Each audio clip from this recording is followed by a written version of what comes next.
Hello, and welcome to the BRITE Podcast. We're building and refining individuals through education is our mission. I'm Jamie Burno. And I'm Stephanie Burno. We are a husband and wife team that is passionate about bringing you the latest information when it comes to health, fitness, and personal growth. So sit back, relax, and get ready to be inspired.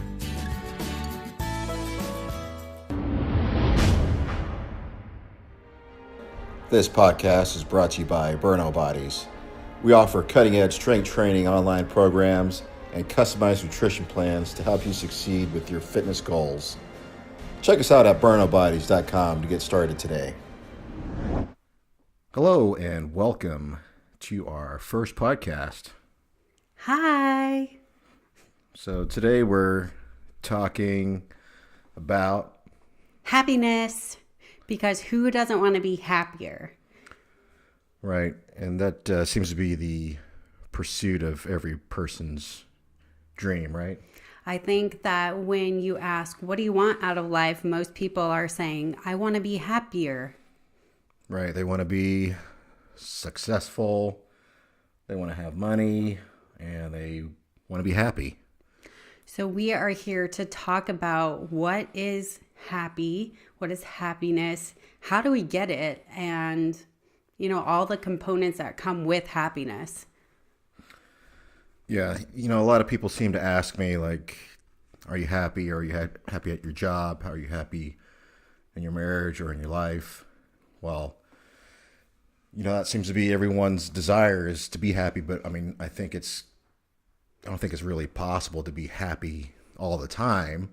We all have our ups and downs.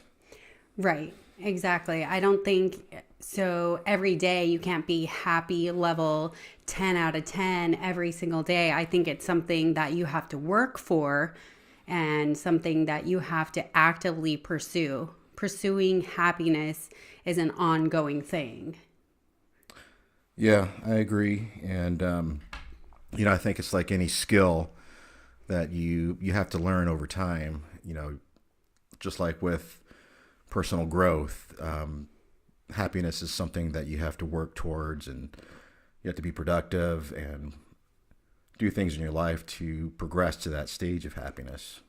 So when we were talking about happiness and wanting to do this podcast, we dove into a few different resources to help us find out more about happiness.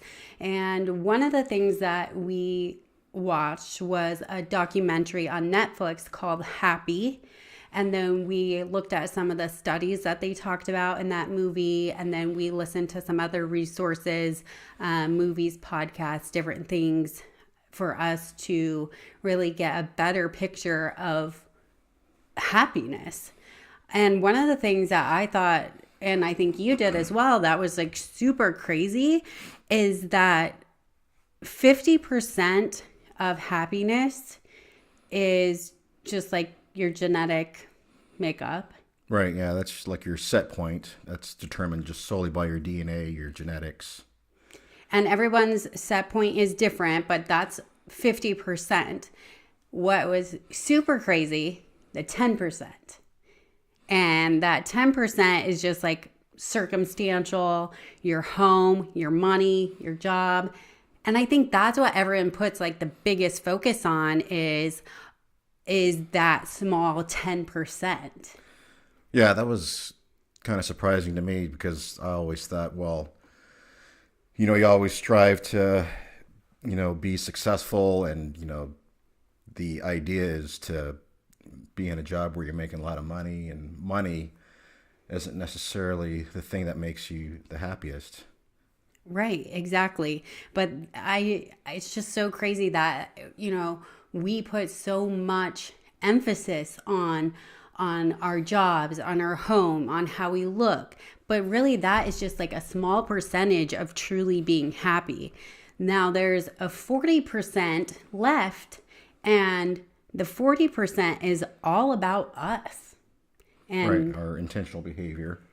And things that we choose to do, which we get to choose whether or not we're happy. And that's 40% of this big pie, which is a huge portion. Right. And I think what helps with your intentional behavior as far as increasing your happiness, what I learned is like changing certain things, like adding some variety to your daily routine. Like, and I've heard this before from just growing up, is that you don't want to be stuck in this mundane routine of, doing the same thing every day. So just adding variety, like if you're running somewhere, changing your routes while you're exercising, or if you sit somewhere at a class at a school, if you don't have assigned seating, change your seat every day, or change the route that you take going home from work. Right, I've heard that too, and we've heard these things, but when was the last time you actually did that? You know what I mean? Because I can't think of the last time I took a different route home to or from work. At work, I've noticed, like with cops, they're so stuck in this this routine that they always stay in this seat that they've been sitting like every day. So I'll sit in one seat, and the next day I'll sit up front. The next day I'll sit in the back and just try and change it up, on purpose. And kind of get weird looks when I used to do that. I don't do that anymore because I'm not a police officer anymore, which makes me happier. But I'll also take different routes going home. I'll be like, okay, I took Baseline going home, and then so this day I'll take Guadalupe. That's true. You definitely did a much better job at taking a different route than I do. I follow the same route every single time, mostly because I think I'm running like to the minute on time. And so I'm afraid to deviate from that because I don't want to lose time. Yeah, but I think just these small changes kind of snowballs into just changing your behavior. So you're not, stuck in this boring habit of doing the same thing every day. I agree. And I think that people have a hard time with changing things up because they worry that they're going to forget something or it's going to be change is hard. A lot of people have a hard time with change. Yeah. And, and speaking of, 10% being your income, they say money can't buy happiness, but, if you talk to a guy living under a bridge, someone that's homeless, and you give him money, of course he's going to be happy. But they say anything over a certain amount, like over 50,000, doesn't matter if you're making over 50,000 to 5 million, like your happiness level surprisingly doesn't change. Right, because those basic needs have been met. So your basic needs of shelter, food, clothing, once those are met, anything beyond that is kind of just the same. Yeah, it's like play money. So it doesn't matter what house you live in, that's not going to change your happiness, even though obviously we do expect it to. Going back like 50 years, people were generally happy making just a small amount of income, even though they were living in smaller houses. Maybe they only had one car per family. And then even though wealth has increased over time, statistically, the happiness level for the general public has gone down. Or stayed the same, right? It has not gone up with... we would expect it to go up because people are making more money, living in bigger houses, things like that. But it's staying the same consistently, regardless, over the last 50 years. So what is happiness? Like the chemical makeup in the brain is? So the chemical that's responsible for happiness is dopamine. And dopamine is generally released through these neurotransmitters, and that's what causes that response of euphoria or happiness. But over time, those synapses, the neurotransmitters, start to die off, especially if you're stuck in the same type of pattern or behavior, where maybe your lifestyle is sedentary, where you're not releasing as much dopamine, you're not as happier as you were in your younger days. And so over time, as those dopamine neurotransmitters start to die off, your health could start to deteriorate. So when we talk about going back to that 40% of intentional behavior, one of the things to do to increase that dopamine is seeking out specific ways to increase or get dopamine. So physical activity, which we do on the regular, that's a big proponent of getting dopamine. And doing things, like we said, outside of the normal, taking a different route, things like that, spicing things up, especially when we're seeking out physical activity in fun ways. And I know Jamie really wants to go skydiving. So for him, that's physical activity in a fun way. I think it's just because you're in this zone. And that's something that we've looked into. It's called flow. Yeah, being in the zone or flow, which is awesome for me. When was the last time you think that you've been in the zone, in flow?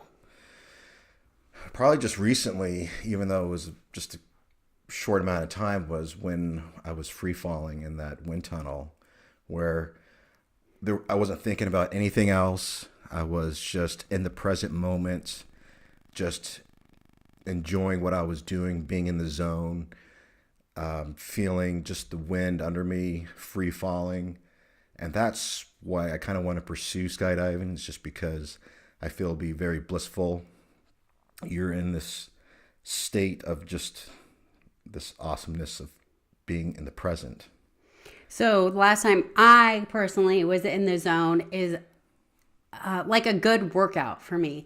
Like when I can put in my headphones and like I'm not distracted by anything else, and you can really just become, although you're connected with yourself, it's also being disconnected, because when you're in the zone, you lose your ego, you forget time.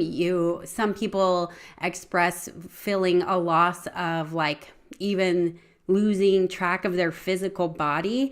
And the reason for that is because your brain can only connect with so many things at a time. That's why you can only hear like 2 people talking to you at the same time. But if there's 5 people talking to you, your brain cannot compute that.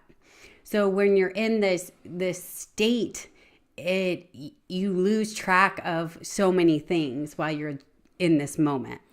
Yeah, I felt that way too, being at the gym, and you get distracted when someone comes up to you and like they're standing right next to you. You don't even notice until they're like tapping you on the shoulder, and then they take you out of the zone, which is kind of annoying.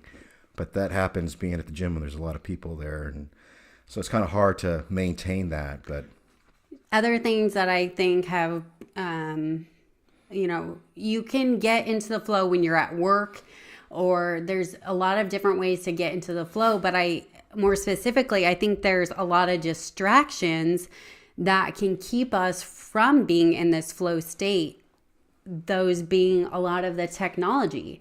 So I know focusing on like my music or getting a text, or that takes away from being in the flow.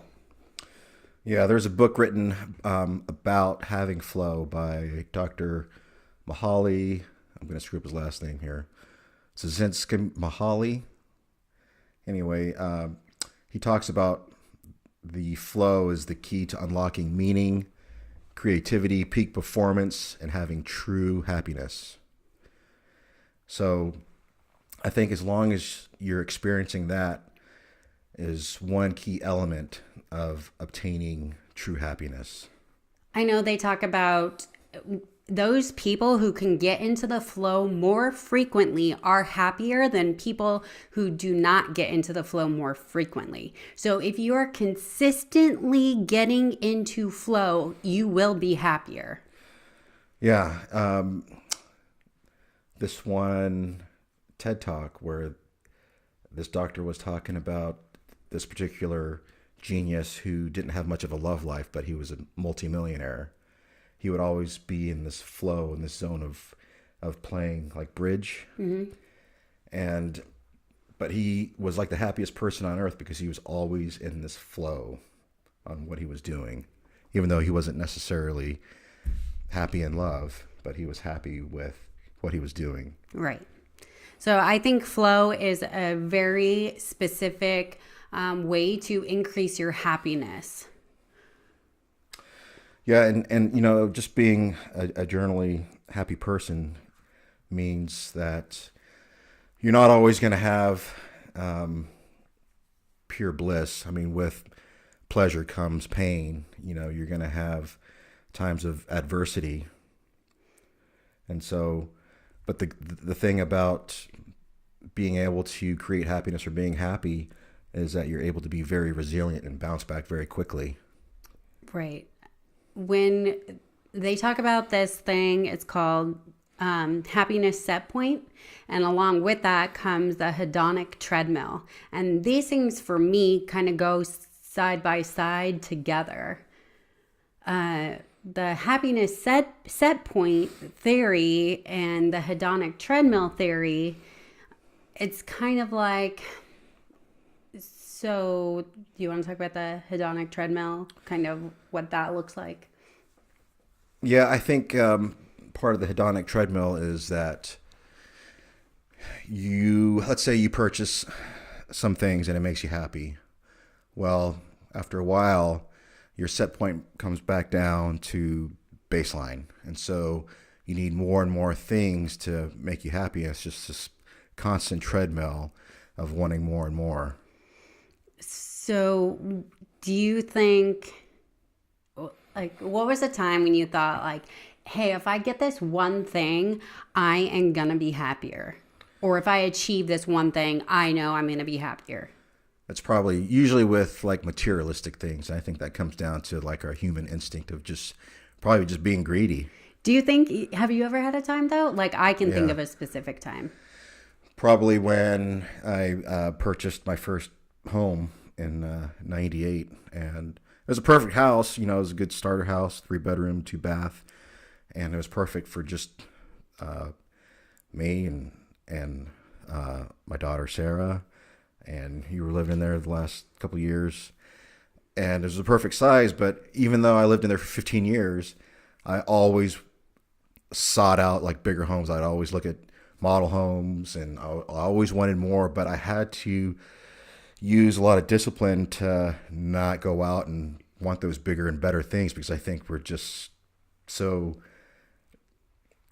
instinctively just greedy. I guess we're always wanting more and bigger and better things. So the one time I can think of for me is when I thought, like, if I get this one thing, I will be so much happier. I mean, for me, that was competing. One of the few years ago, I thought, like, if I could break into the top 5, I will be happier. And that has not actually changed my happiness, like not even a little bit. I thought that this would be a huge thing, but in the perspective of like the bigger picture, that doesn't matter. So it didn't change my happiness. I think that we put these like big thoughts, like put so much emphasis on things that in the big scheme of things don't actually matter. Yeah, I think that comes down to like your value system as far as your goals, like what makes you happy.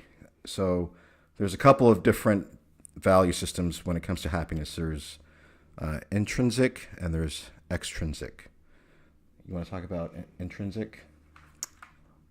Intrinsic is like our personal growth type of goals. So when we think about intrinsic goals, we think about like our close friendships, our family, those relationship type goals, and the desire to help people. Right. Yes. Having that community feeling, just having close friendships, having close friends and having a good support system with your family, doing good for the community is what really brings you true and deep happiness that's long lasting. The extrinsic happiness is dealing with money, your status or fame, being insta famous on Instagram, having 1,000 million followers. And are those people truly happy with themselves? I would say no. Even though they have so many followers and they feel they need validation from strangers, I don't think they're really truly happy inside. And if you look at, there's this one documentary called, I think it's The American Meme, where they had talked about like Paris Hilton, how she talks about, as soon as she gets up in the morning, she checks all her social media because she has 50 million followers, combined with her Instagram, Facebook, Twitter, or whatever else. But when they follow her around, she's traveling, she's by herself, and she talks about how lonely she is and how unhappy she is. So I think that if you are looking for extrinsic goals, they are not the thing that is going to make you happy. Those things are not the way to true happiness. The true way to happiness are through these like personal goals of intrinsic. Those are what makes you happier. Yeah, there's this one banking director who had everything he ever needed. He spent a lot of his money on fashion, and he gave all that up because it really had no meaning to him, and it didn't make him happy. What made him happy was for the last 17 years, he would volunteer at like a hospice center for the destitute and the dying. And Mother Teresa made that. Yeah, and I thought that was really interesting. How he finds true happiness in helping others. So I just want to go back to the happiness set point that we were talking about, because for me, this was like another big aha moment for me as we talked about this. So the happiness set point is no matter, you're going to experience like happiness levels that take your happiness levels up, and then you're going to experience like bad moments, but you're always going to recover. So you're going to come back to your baseline. So even when you have these happy moments, you will recover and come back to your baseline. So when you have big things like, say you get a promotion in your job, that's going to make you very happy, but at some point you will return to your baseline set point. Yeah, I think happiness kind of just comes in waves, like an ocean wave.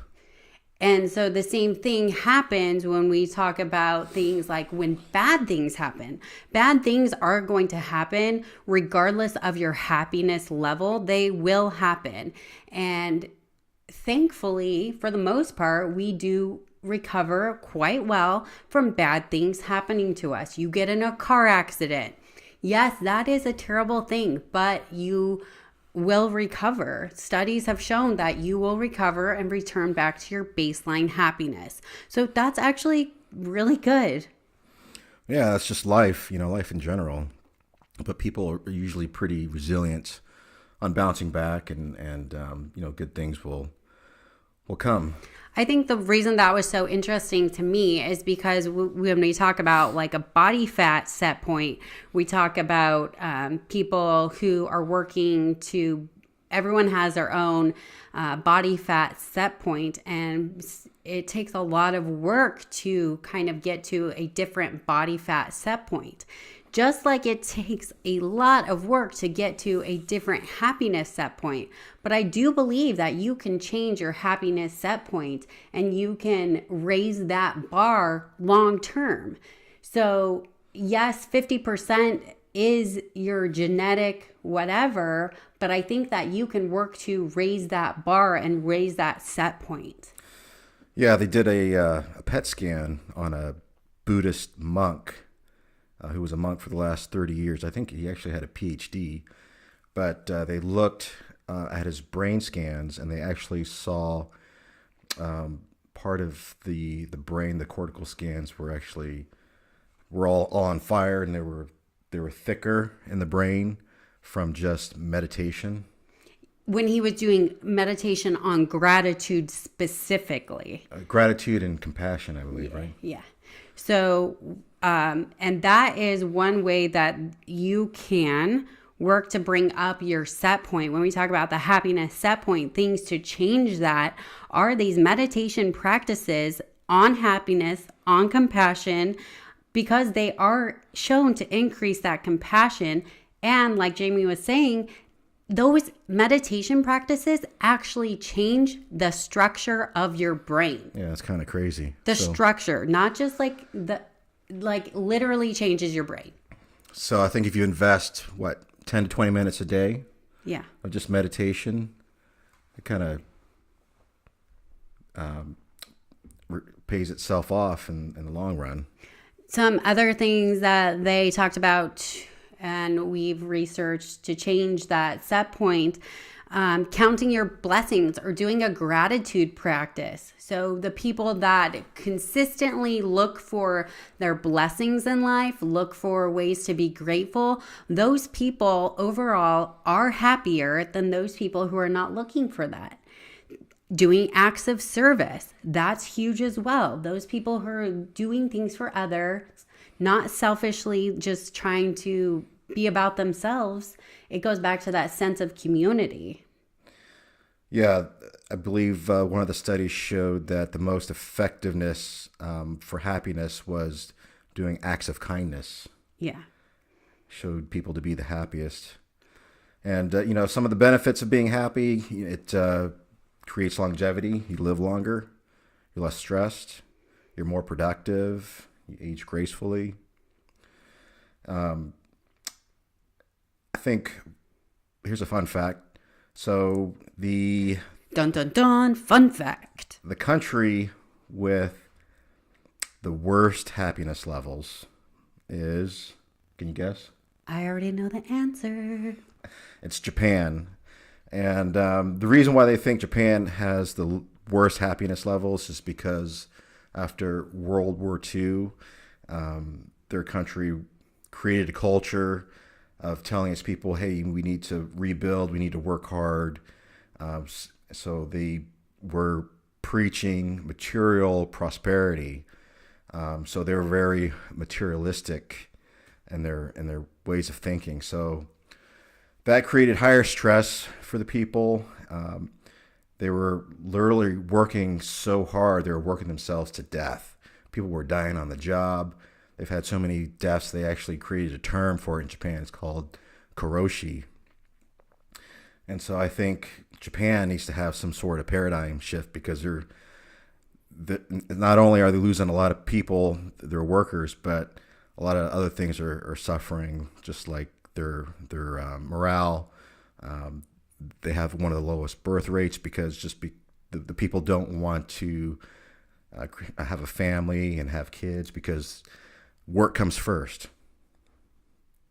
And then one of the leading countries as far as happiness is Denmark.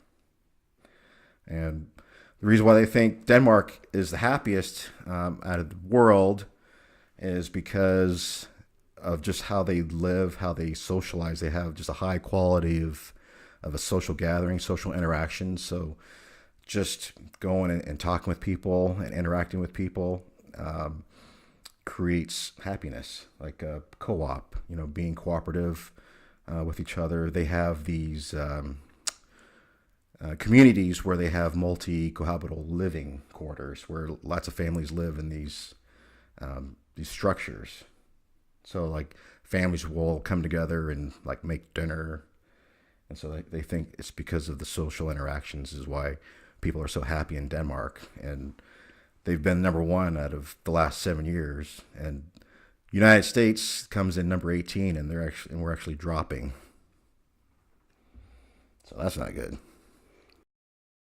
More recently, this is a more recent thing, is a study of positive psychology. For years and years, these people were only researching more of like the negative things like depression and some of those underlying disorders. It's only been more recently that they have been looking at what they call positive psychology, and that is more looking at just the average person and bringing up their level of happiness, and or taking that person who's depressed and bringing them not just to baseline, but exceeding that, instead of just bringing them from a -5 up to a 0, exceeding that and bringing them their happiness even higher.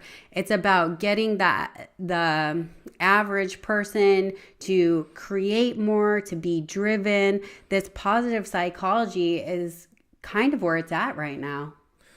Yeah, I agree. And I think people need to have some meaning in their life too, to be happy. Yeah, kind of knowing your why, your bigger picture. Why are you here on earth? Like, what are you here to do? What are the good things that you can bring to this sense of community? What can you bring to your family? What can you bring to the community where you live? When we think about happiness, it's a bigger picture, not just this small frame of mind. Yeah, I feel real happy when I'm very productive and I know that what I'm doing has some meaning to others, that I'm serving others, and that makes me feel good inside. So hopefully this podcast is making us both very happy as we're bringing you lots of education. If we could just help one person, that would make us very happy.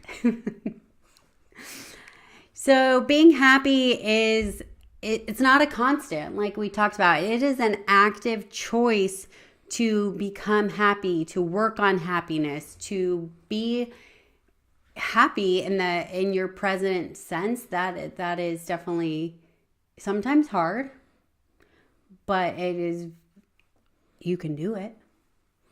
Yeah, it takes work. It takes some learning and just constantly developing yourself and learning personal growth. So with that said, thanks for joining us on our first ever podcast. We're happy you could tune in. And so stay tuned for the next episode where we're talking relationship advice. Dun, dun, dun, because we love love.